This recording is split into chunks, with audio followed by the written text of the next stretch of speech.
अब हम लोग आगे के टाइप को देखते हैं। अब हमारा क्वेश्चन क्या है, 12,000 रुपये किसी बैंक में 10% की दर से 5 वर्ष के लिए जमा कर दिया गया। कुछ ज़रूरत होने की वजह से 3 वर्ष बाद ही निकाल लिया गया। बैंक ने कुछ कम दर पर हिसाब किया तथा अनुमानित से 3320 रुपये कम दिए, तो दर क्या होगा। अगर सही तरीके से क्वेश्चन को अगर समझे तो क्या हमारा सवाल दिया हुआ है, एक आदमी है जो बैंक में 12,000 रुपये जमा कर रहा है, 10% की दर से जमा कर रहा है, कितने समय के लिए, तो 5 वर्ष के लिए वो जमा करता है। तो इस हिसाब से उसको कुछ ना कुछ इंटरेस्ट मिलेगा। लेकिन क्या हुआ, किया है वो 5 साल के लिए जमा, लेकिन कुछ ज़रूरत होने की वजह से वो 3 साल में ही निकाल लिया। 5 वर्ष के लिए जमा किया गया है 10% की दर से, लेकिन क्या हुआ, 3 वर्ष के बाद ही निकाल लिया गया। तो बैंक क्या करता है, बैंक ने कुछ कम दर पर, मतलब बैंक कुछ रेट भी कम कर दिया। जैसे पहले 10% की दर से दिया गया, तो बैंक क्या किया, रेट कम कर दिया। एक तो समय भी 3 साल कम हो गया और बैंक रेट को भी 3 साल कम कर दिया गया। तो क्या हुआ, ब्याज उसको 3320 रुपये कम मिला। पहले जितना मिलना चाहिए था उससे 3320 रुपये कम मिला। तो हमसे पूछा कि किस हिसाब से उसको, किस दर पर उसको ब्याज मिला, तो दर ज्ञात करना। अब एक बात समझना है, 12,000 रुपये 10% की दर से अगर 5 साल के लिए जमा होता, अगर 5 साल के लिए जमा होता तो कितना उसको इंटरेस्ट मिलता। सीधी सी बात है, मुझवानी इस पे कैलकुलेशन करते हैं। 12,000 रुपये मूलधन है, 10% की दर से 5 साल के लिए, मतलब ब्याज निकालने के लिए R/T को मल्टीप्लाई करते हैं। 10 × 5 हो गया 50%, मतलब उसे क्या होता है, 50% ब्याज मिलता है। किसका 50%, तो मूलधन का 50%, 12,000 का 50%। और 50% का मतलब क्या होता है, तो आधा। तो क्या हो जाएगा, 12,000 का आधा क्या हो जाएगा, तो 6,000 रुपये उसको ब्याज मिलता।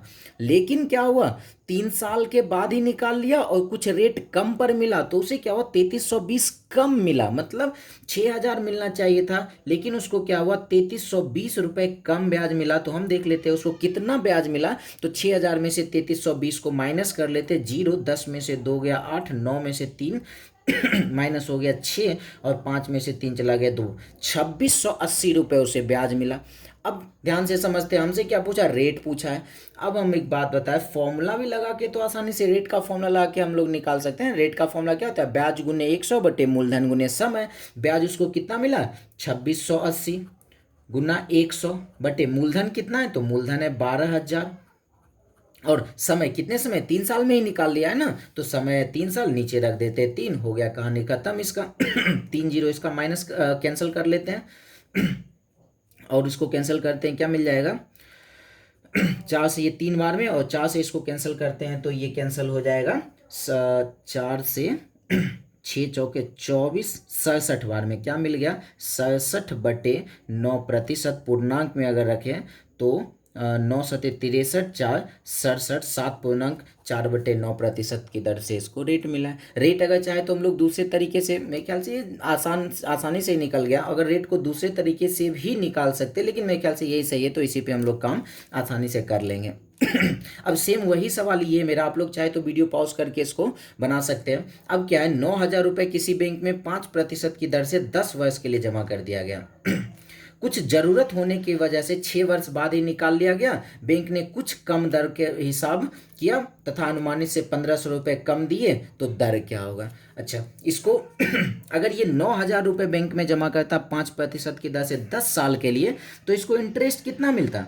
इंटरेस्ट निकालने के लिए क्या होता है, R/T मल्टीप्लाई करते हैं, तो 10 × 5 50% ब्याज मिलता है। किसका 50%, तो मूलधन का। मूलधन कितना है, तो 9,000, 50% का मतलब आधा, 9,000 का आधा कितना हो गया, 4,500 रुपये से मिलता। लेकिन क्या हुआ, 6 साल में ही निकाल लेने के कारण और रेट कम होने के कारण क्या हुआ, इसको 1,500 कम ब्याज मिला। तो 4,500 में से हम लोग 1,500 माइनस कर लेते हैं, क्या पता चला कि उसको 3,000 रुपये ब्याज मिला। तो रेट निकाल लेते हैं। ब्याज का रेट का फॉर्मूला क्या होता है, ब्याज गुने 100 बटे मूलधन गुने समय। ब्याज कितना है, तो 3,000 है, और गुने 100 बटे मूलधन के जगह पर 9,000, और इसका समय कितना, तो 6 साल में निकाला गया, समय रख देते हैं 6।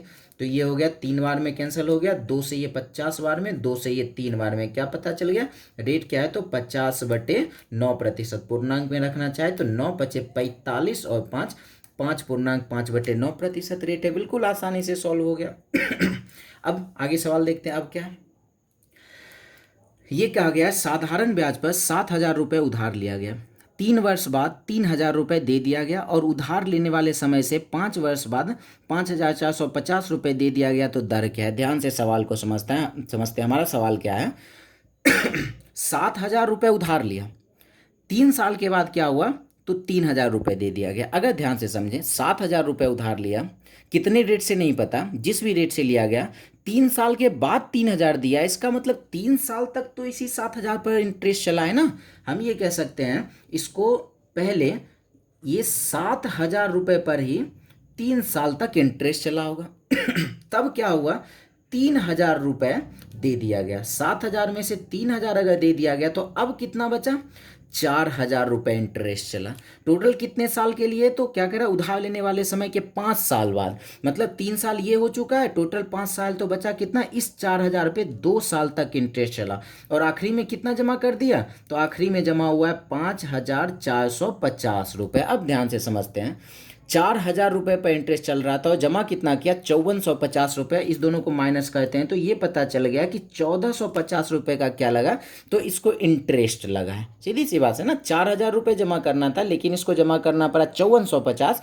दोनों को माइनस करते हैं तो 1,450 का क्या हुआ? तो इंटरेस्ट लगा। अब देखते हैं।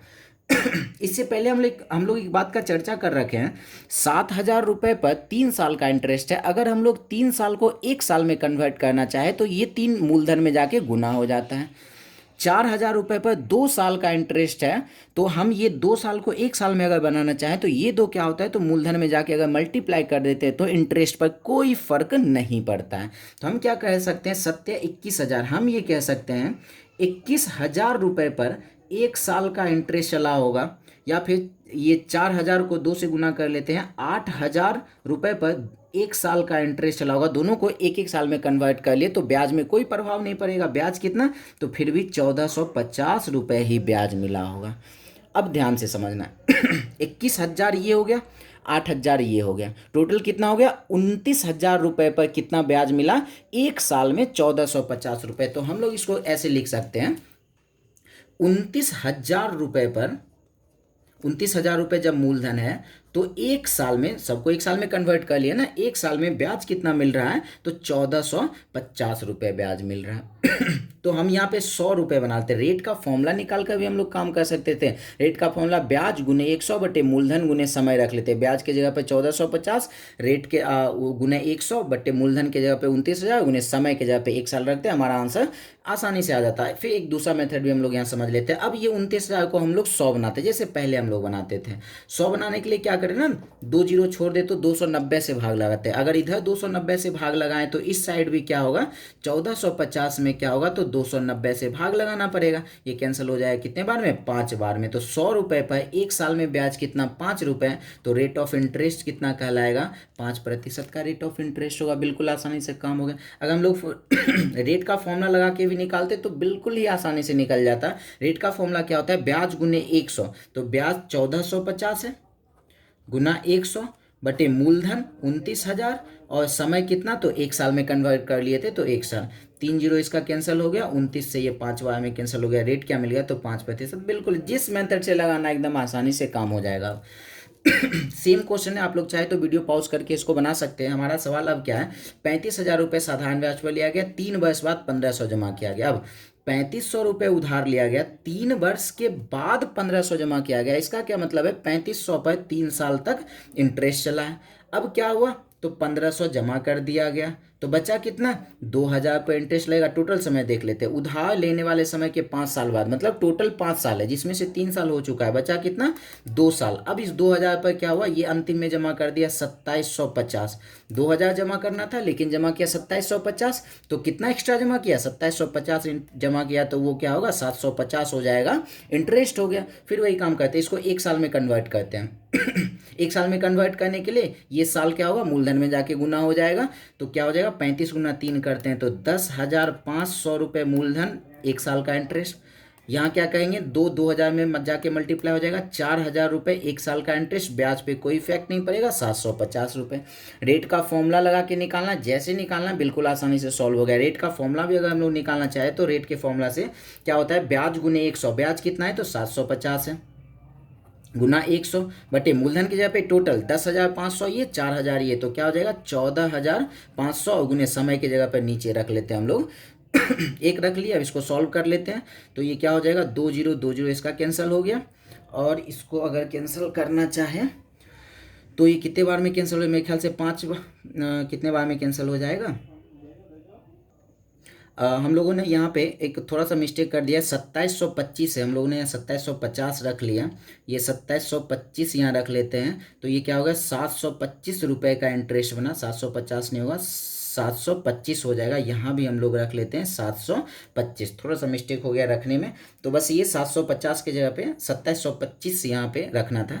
तो 725 का इंटरेस्ट हो गया, और यहाँ भी क्या हो जाएगा, ये कैंसिल हो जाएगा कितने बार में, तो 5 बार में हमारा रेट क्या मिल गया, आसानी से 5% निकल गया। हम लोग चाहे तो इस मेथड से भी काम करके रेट फाइंड कर सकते हैं, बिल्कुल आसानी से सॉल्व हो जाएगा। आप लोग चाहे तो उस मेथड से भी निकाल सकते हैं।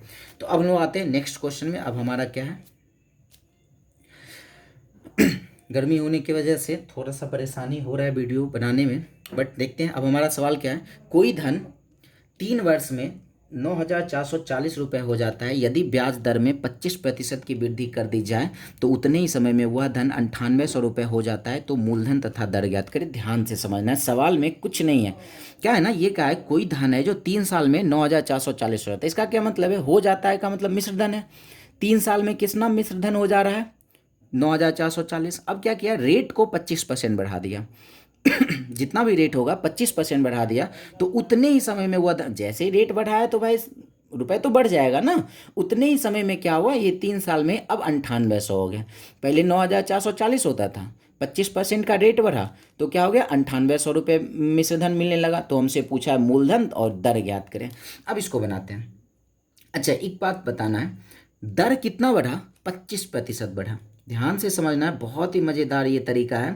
25% दर बढ़ा, 25% का हम लोग फ्रैक्शन वैल्यू क्या ले सकते हैं, 25/100। 25/100 में कैंसिल क्या हो जाएगा, 25 और 100 कैंसिल हो जाएगा, 1/4। अब यहाँ समझना है फ्रैक्शन वैल्यू में क्या होता है, ये नीचे वाला जो वैल्यू होता है ना, ये ओरिजिनल वैल्यू होता है, और ये ऊपर वाला क्या होता है, बढ़ा हुआ या घटा हुआ होता है। अब हम लोग दर लेकर चल रहे हैं, यहाँ पे क्या है, तो हम कह सकते हैं कि पहले दर कितना था, तो हम पहले दर कहेंगे 4 था, और बाद में कितना हुआ, 1 का वृद्धि हो गया, तो पहले बाद में दर कितना हो गया 4। और इसी से क्या होगा, हम ये भी कह सकते हैं पहले ब्याज मिलता था 4, अब कितना ब्याज मिलता है, तो 5 ब्याज मिलता है। ये भी हम लोग कह सकते हैं, क्योंकि जब समय समान है, मूलधन समान है, तो दर पे क्या होगा, तो ब्याज घटेगा या बढ़ेगा। तो यहाँ 25% दर बढ़ रहा है, मतलब ब्याज भी क्या होगा, बढ़ेगा। तो पहले 4 ब्याज था, अब कितना हो गया, तो 5 हो गया। अब पहले मिश्रधन कितना मिलता था, पहले मिश्रधन होता था 9,440, अब कितना मिलता है, तो 9,800 रुपये मिलता है। अब हम लोगों ने पिछले भी एक वीडियो में चर्चा कर रखा है कि जब दो मिश्रधन को माइनस करते हैं ना, तो वो क्या देता है, तो ब्याज का अंतर देता है। हम लोग इसको माइनस कर लेते हैं, क्या मिल जाएगा 360, यहाँ से 360 और यहाँ से ब्याज का अंतर 1, ये भी तो ब्याज का ही है ना, पहले 4 ब्याज मिलता था, अब 5, यहाँ से ब्याज का अंतर 1, यहाँ से 360। तो क्या कह सकते हैं, 1 यूनिट किसके बराबर, तो 360 के बराबर। हम निकालते हैं पहले कितना ब्याज मिलता था, 4 यूनिट हम लोग निकालते हैं। 4 यूनिट किसके बराबर हो जाएगा, 36 को 4 से मल्टीप्लाई कर लेते हैं, 1,440 रुपये ब्याज मिलेगा। अब सीधी सी बात है, पहले मिश्रधन कितना था, 9,440, ब्याज कितना मिलता था, 1,440। अब इसी दोनों को अगर माइनस कर लें तो क्या मूलधन नहीं मिल जाएगा, मूलधन के लिए मिश्रधन में से अगर ब्याज को माइनस कर ले तो मूलधन मिल जाएगा। तो 9,440 में 1,440 माइनस कर लिए तो 8,000 रुपये क्या हो गया, मूलधन हो गया। एक आंसर आ गया। भाई साहब, हमारे पास मूलधन है, मेरे पास ब्याज है, उसके बाद मेरे पास समय 3 साल है, तो क्या हम लोग रेट नहीं निकाल सकते, सीधी से फॉर्मूला लगा के भी हम लोग रेट निकाल सकते हैं। रेट का फॉर्मूला क्या है, ब्याज गुने 100 बटे मूलधन गुने समय। ब्याज हमारा कितना है, तो 1,440, ध्यान देना है 1,440 कितने समय के लिए, 3 साल के लिए। ब्याज गुना 100 बटे मूलधन के जगह पे हम लोग रख लेते हैं 8,000, गुना समय के जगह पर 3 रख लेते हैं, क्योंकि 3 साल में हम लोग कोई चेंज नहीं कर रखे हैं। अब इसको सॉल्व कर लेते हैं। 3 0 तो ये कैंसिल ही हो गया 3 से इसको कैंसिल करते हैं, 3 चौके 12 या 48 बार में 8 से 48, 6 बार में हमारा रेट ऑफ परसेंट क्या आ गया, तो 6% आ गया। आसानी से फॉर्मूला पे बिल्कुल आसानी से निकल जा रहा है। बाकी वो 100 वाला कॉन्सेप्ट भी लगाएं तो वहाँ से भी आसानी से ही निकल जाएगा। वहाँ से कैसे निकालेंगे, एक बार उसको देख लेते हैं। हम ये कहेंगे कि 8,000 रुपये मूलधन है तो 3 साल में ब्याज कितना मिल रहा है, तो ब्याज मिल रहा है 1440 रुपये। अब इस मूलधन को हम लोग क्या करते हैं, 100 बनाते हैं। 100 बनाने के लिए क्या होगा, 80 से भाग देना पड़ेगा, तो ये बन जाएगा 100 रुपये मूलधन है तो 3 साल में अगर इधर 80 से भाग दिए तो इधर भी 80 से भाग देना पड़ेगा। 1440 में क्या करते हैं, 80 से भाग लगा देते हैं, 1440 हो गया, इसमें 80 से लगा देते हैं भाग, तो ये क्या हो जाएगा 18 बार में ये कैंसिल हो जाएगा।